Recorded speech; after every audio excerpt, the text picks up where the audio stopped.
انہوں نے بھی ایک بات کہا، کیونکہ میں ان کی تقریر سے، ان کی گفتگو سے ایک جملہ کوٹ کر رہا ہوں، اس حیثیت سے نہیں کہ وہ پیر صاحب ہیں یا خاندان کے شہزادے ہیں، اس حیثیت سے کہ وہ ایک وکیل بھی، ایڈوکیٹ ہے، وکالت کی پڑھا ہوا۔ انہوں نے کہا میرے متعلق کہ مولانا قانون کے دائرے میں رہ کر بات کرتے ہیں، تو ظاہر سی بات ہے قانون پڑھا ہوا آدمی ہی یہ بات کر سکتا ہے، باقی سارے کیڑے مکوڑوں کو کہاں سمجھ میں آئے۔ میں دوسروں سے بھی یہی کہوں گا، ہماری گفتگو کو بہت ڈیپ میں جا کر کے اپنے اوپر لینے کی ضرورت نہیں ہے۔ ہر کوئی اپنے اوپر فٹ کرے گا تو درد تو ہوگا ہی، تکلیف تو ہوگی۔ جس کے متعلق کہا جا رہا ہے آپ اس کے متعلق سمجھ کر کے چھوڑ دیں۔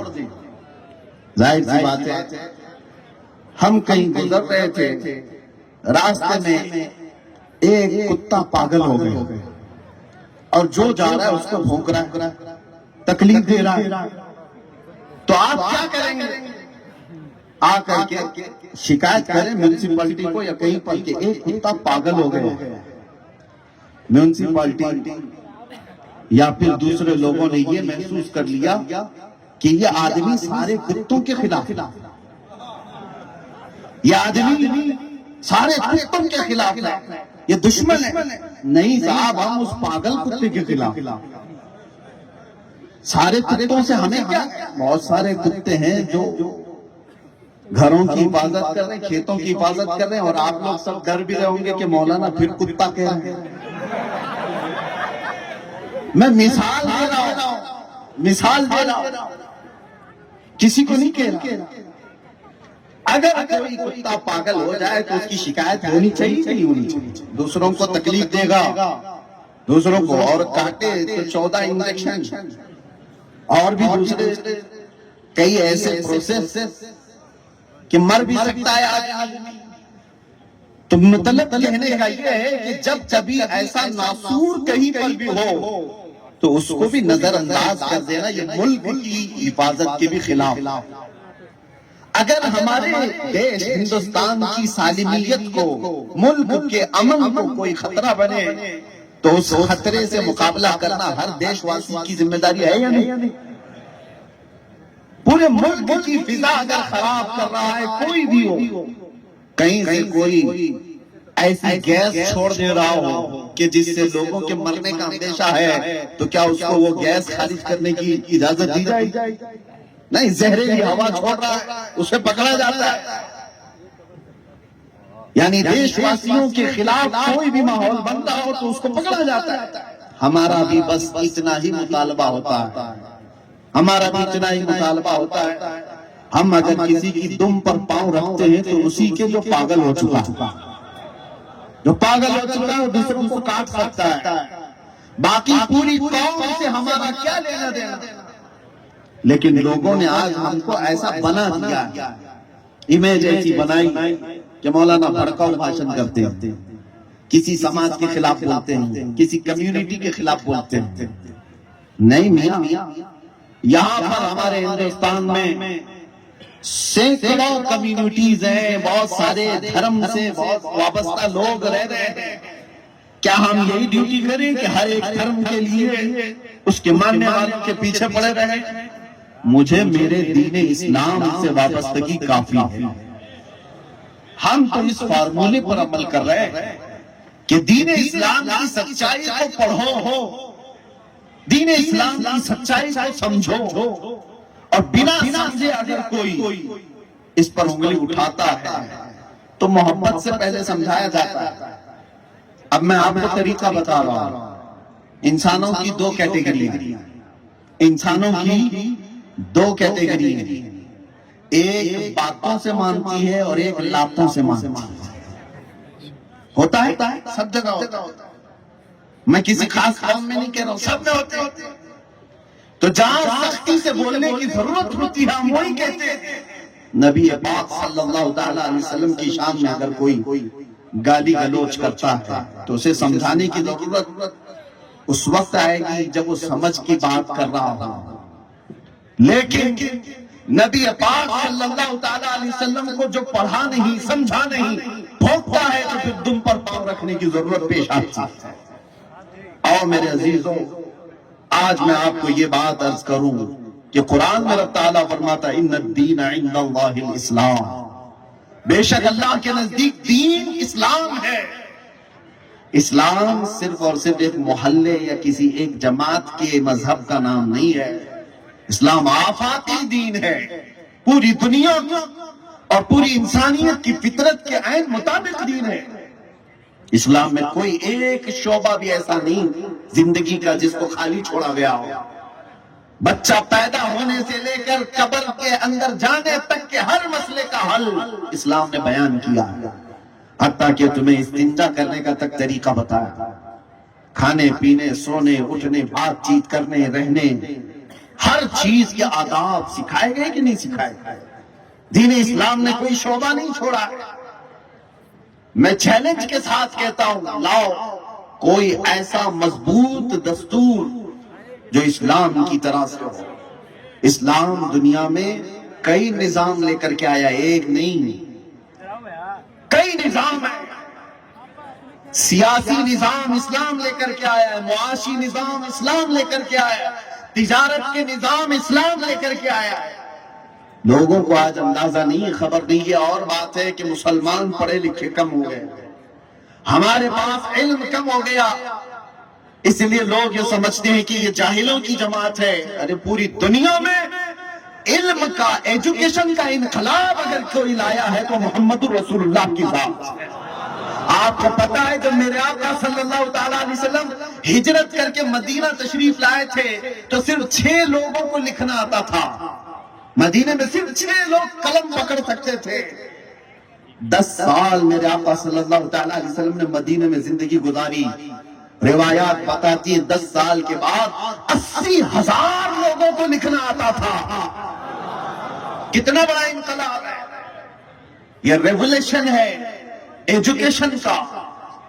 نبی آخر الزمان صلی اللہ تعالیٰ علیہ وسلم سب سے پہلے علم کو عام کرنے والے، انقلاب لانے والے۔ یہ اور بات ہے کہ ان کی امت آج جاہل ہو گئی، آج ان کی امت علم سے دور ہو گئی۔ آپ کو پتا ہے دنیا میں کتنے علوم ایسے ہیں جو رسول اللہ کے غلاموں نے اس دنیا کو سکھایا ہے۔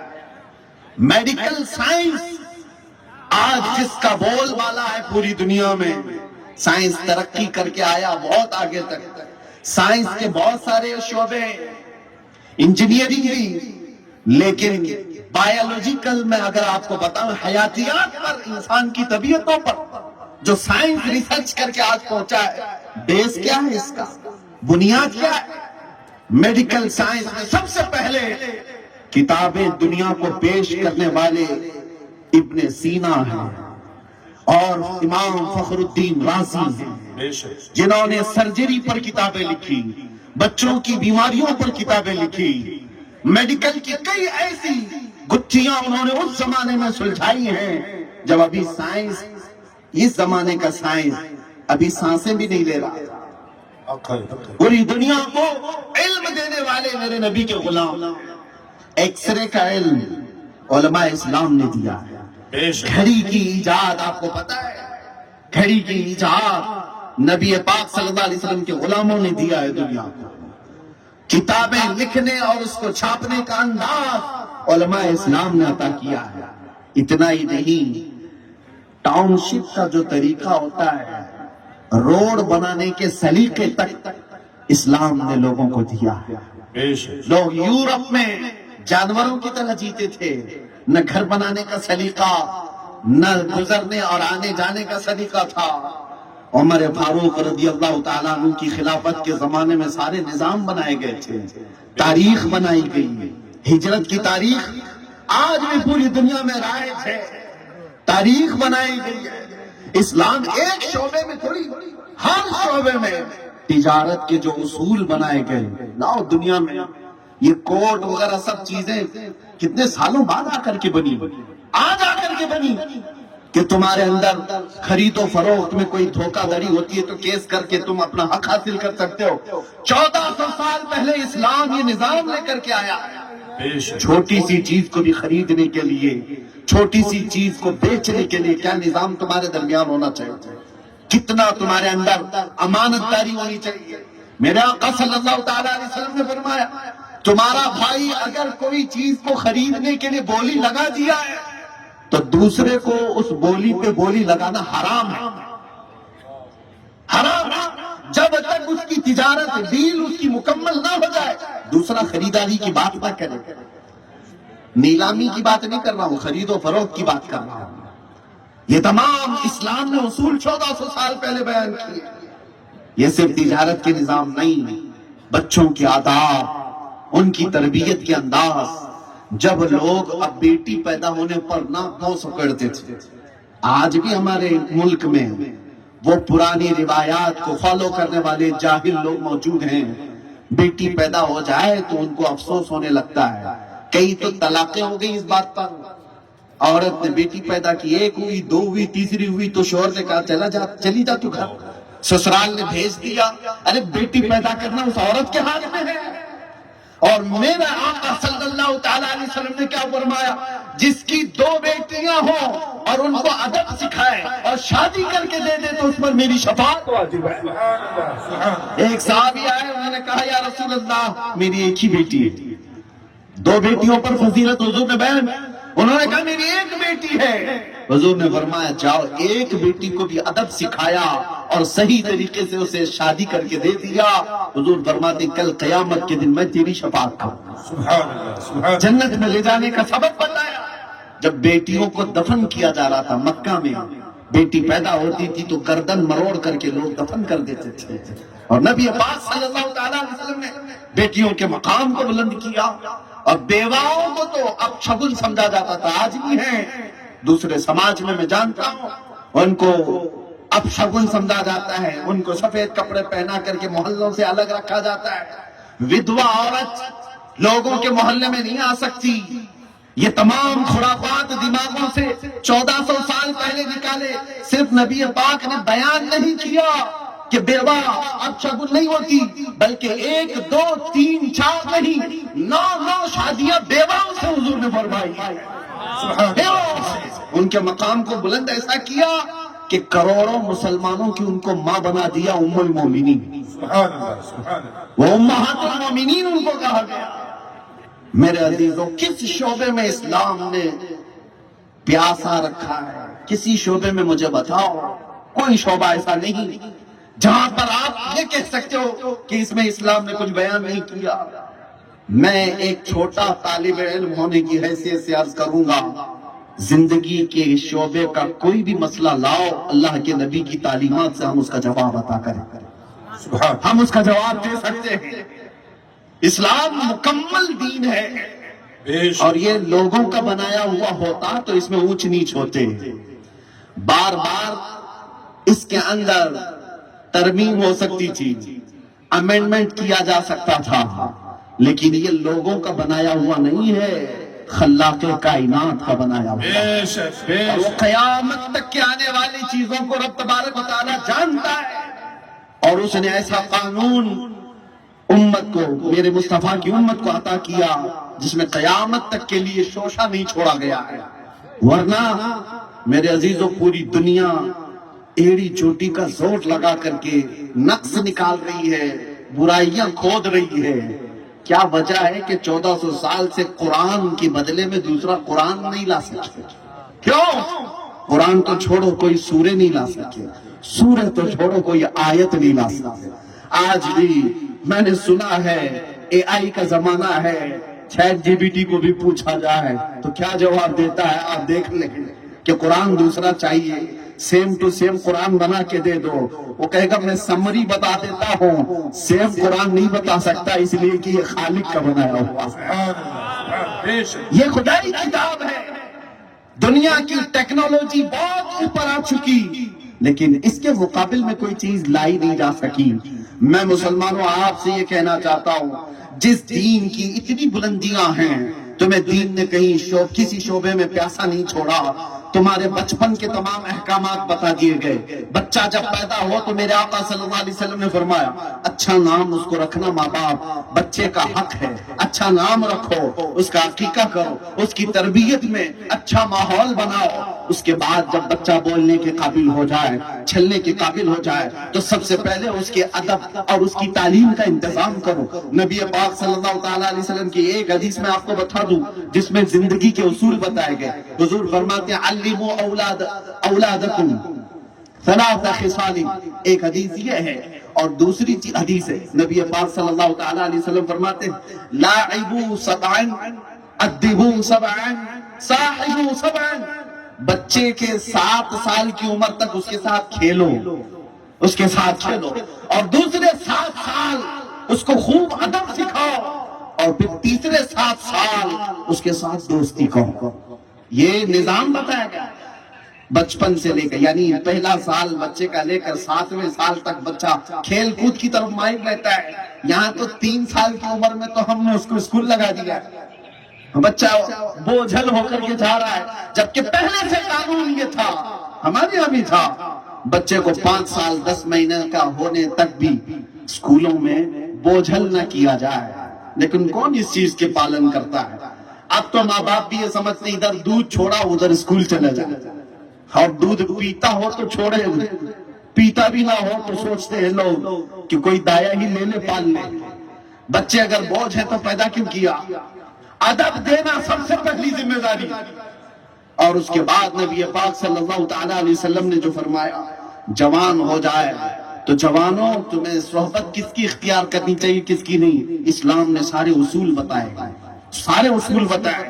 یاد رکھنا قیامت کے دن کا ذکر کرتے ہوئے اللہ تعالیٰ قرآن میں فرماتا ہے کئی ایسے لوگ ہیں جو صرف دوستی کی وجہ سے دوزخ میں جا رہے ہوں گے, اور وہ پکار رہے ہیں یا ویلتا لیتنی لم اتخذ فلانا خلیلا, اے کاش میں فلاں کی دوستی نہیں کیا ہوتا تو اچھا ہوتا, میں جہنم میں نہیں جا رہا ہوتا. نوجوانوں دوستی کس سے کرنی ہے یہ بھی اصول اسلام نے بتایا ہے. تم اگر نشیڑیوں کے ساتھ دوستی کر رہے ہو تو صرف اس کا اثر یہی نہیں ہوتا, اس کا اثر قیامت کے دن بھی ہوگا, اس کا اثر قیامت کے دن بھی ہوگا. اور یہ بچوں کے بگاڑ کی ایک سب سے بڑی وجہ, اسلام کے اصول اگر پڑے ہوتے تو تمہارے بچے آوارہ نہیں ہوتے. جس علاقے میں جائیں ہم سے لوگ یہ کہتے ہیں کہ حضرت ہمارے علاقے کے لوگ جوا میں زیادہ ہو گئے, ہمارے علاقے کے لوگ نشہ میں زیادہ ہو گئے. کون سا علاقہ خالی رہ گیا؟ اے نوجوانوں کیا تم نشہ کے لیے پیدا ہوئے ہو؟ کیا تم جوا کے لیے پیدا ہوئے ہو؟ یاد رکھنا میرے آقا صلی اللہ تعالیٰ علیہ وسلم کی حدیث ہے جوا کھیلنے والا اگر وہ مسجد کے اندر آ کر وضو بھی کر لے تو وہ خنزیر کے خون سے اپنے آپ کو ملتا ہے. ہاں اس کو آسان نہ سمجھو, مسلمان کو یہ زیب نہیں دیتا, تم اس کے لیے دنیا میں نہیں آئے.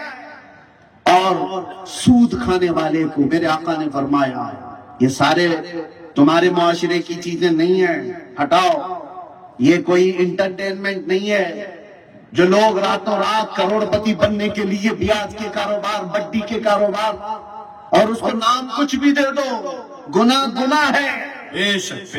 ہاں گوبر کو مخمل میں لپیٹنے سے وہ حلوہ نہیں بن سکتا. یاد رکھو سود کے کاروباری اگر کوئی ہے تو کان کھول کر کے سنو. مجھ سے لوگ یہ کہتے بھی ہیں, ایک علاقے میں ہم گئے تھے, ٹرسٹی لوگ مسجد کے کمیٹی والے آ کر کے کہے مولانا آپ اچھا بیان کرتے ہیں, سب بیان کیجئے, سود پر مت بولیے. اس لیے کہ علاقے کے کئی لوگ ہمارے فائنانس کا کام کرتے ہیں. مجھے بات یاد ہے 1.5 گھنٹے میں نے صرف سود پہ ہی بیان کیا. بلانا ہے بلاؤ, نہیں بلانا ہے مت بلاؤ. ہمارے نبی پاک کی شریعت سے کوئی سمجھوتا نہیں.